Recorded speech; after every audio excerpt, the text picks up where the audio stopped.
Right, so hello, this is the third lesson in our series of lessons where we're going to look at assessment objective 6.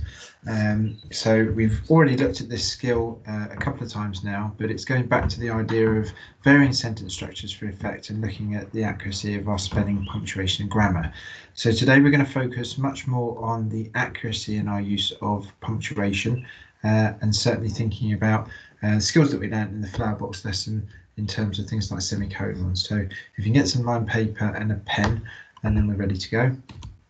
So really looking at the assessment objective again, I know you've already seen it, but it's this focus on developing our responses from quite simple and limited use of punctuation, so full stops and commas, developing that into more developed use of punctuation with things like exclamation marks, question marks, speech, even apostrophes, and then trying to go really sophisticated as much as we can with use of semicolons, colons, dashes and ellipsis. So it's that idea of wanting to see a range in your response and trying to make sure that we're manipulating the way our reader gets engaged with our stories through our use of punctuation. So have a little look at this starter. The idea is that I'd like you to rewrite the text with the corrections to the use of punctuation. So do think to yourself where you would put full stops in, where you would put commas in, if there's an opportunity to put a semicolon, and then also you can start to think to yourself, okay, does time, place, topic or person change, and therefore I might need to use a new paragraph. So just pause the screen now and spend a couple of minutes rewriting this and adding in the correct punctuation. So you can see on the screen now that we've got the correct punctuation in there. So having walked for miles, comma, they felt the warmth of the day and it exhausted them, full stop. Mile after mile, they had slogged through the open countryside, comma. Their dog pulled endlessly at the lead to get a head start, full stop. The sun started to dip down below the trees, semicolon. They knew it was time to get home, full stop. You can also see that I've got that capital letter T where I've put the new paragraph. But ultimately, by going back through my work and just making sure that the punctuation is the right place, or actually changing punctuation so that it adds meaning to my piece of work, is something that I want to continually be doing when I'm writing responses. So in terms of the first task, I've got this image. It's a different type of image to the ones that we looked at today. So this nice open field with this gate, and we've got the clouds in the distance. We're going to structure this where we only respond using 50 words. So I'm trying to limit the amount of description and the detail that we go into, and I really just want to focus on us using a range of punctuation. So down in the bottom right hand corner you can see I've got all the different types of punctuation that we might use listed. So pause the screen in a moment. You've got the mark scheme criteria there as well, but pause the screen and then have a go at responding to this particular task only in 50 words. Okay, you can pause now. So I've got an example to this response on the right hand side of the screen there. We'll have a little read of it and we're just going to look at it. It says, hills stretched out for miles towards the distant horizon where the murky grey of the clouds mixed with the green fields. Crisscross patterns of open fields mix with the clusters of trees that group in the low-lying areas. The rickety, well-worn gate looked out towards endless possibility. So it's about 50 words long. At the moment, looking at it, we can see that it's got full stops, it's got a comma, but it's basically quite straightforward sentence structures. And as you can see at the top of the mark scheme there, I've said I feel that this response would achieve a grade 2 as it does use commas and full stops, but that's about it. So looking at that particular response, it does seem that there's some really good description. So I just want to look at it again and think to myself, is there anything that I can do with the punctuation here to actually improve it? So I think about that for a little bit of time. You might want to pause the screen at this stage just to look back at that response and think to yourself, right, well, is there an opportunity to move some things around and actually maybe include some semicolons or maybe include a further range of punctuation? So just pause your screen now and have a little think.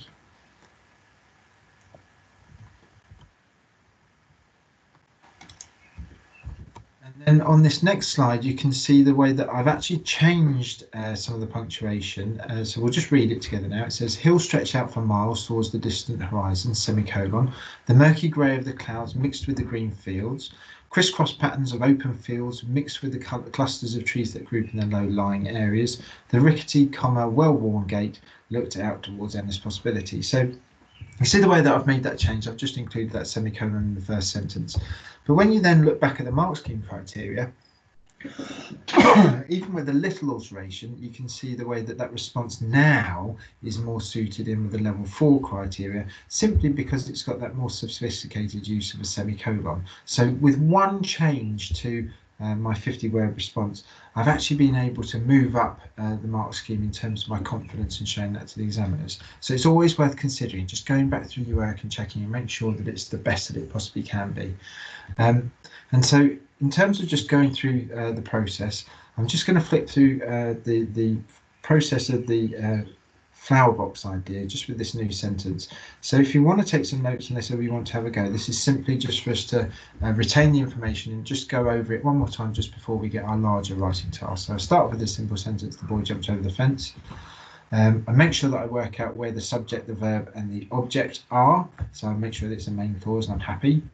I can then start to move things around or change things. So I change the verb and I add in these two adjectives to make it more descriptive.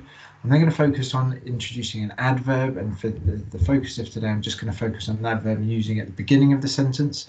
And then I'm just going to extend this particular sentence by using a semicolon. So I've avoided or just missed that use of subordinate clause in this particular example, but I'm just extending it. And then you can see from quite a straightforward simple sentence, we then leave with this complex multi-clausal sentence. Quickly the excited boy leapt over the wooden fence. He was late for his dinner. And just going back over that, just refreshing my mind for it from time to time, I find really useful. Now, in terms of the purpose of today, you could use any of the skills that we've been through in the last few lessons. So I've got the flower box there, I've got please pass, and I've got the descriptive star. So now's the time where you need to start thinking, right, do I need to use all of it? Is there one that I prefer over the others? Or is there one that I actually want to create myself? So spend about 5 minutes now, if you pause the screen, to just either note down one of these or even two of them, or even create your own, just so that you've got a checklist to help you be successful with when we come to review your work looking at the mark scheme. So if you'd like to pause the screen now.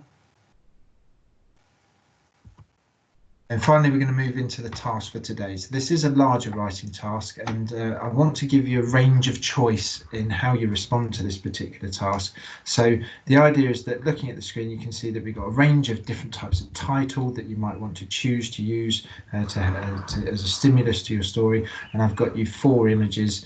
I've got this picture of these dodgems in the top left there. I've got a festival with lots of people enjoying the music there. I've got the focus on an air cabin in a plane, and then I've got this really nice image of these mountains in this mountainous region coming out the bottom of this tent. So have a little look at what's available to you. Have a little look at the titles there, and I'd like you to choose one. And once you've chosen it, I'd like you to start to plan ideas about what you might include in your story, what's it going to be about, the types of description that you might want to use. And then once you're ready and once you're happy and you've thought about the strategies to be successful today, I then want you to spend 20 minutes writing. So this is a larger writing task. We are looking for upwards of 3 paragraphs, so 3, 4, maybe 5 paragraphs for this particular response. And trying to be as accurate as we can with our use of writing. So when you're ready, press pause, do your plan first, and then have a go at the writing.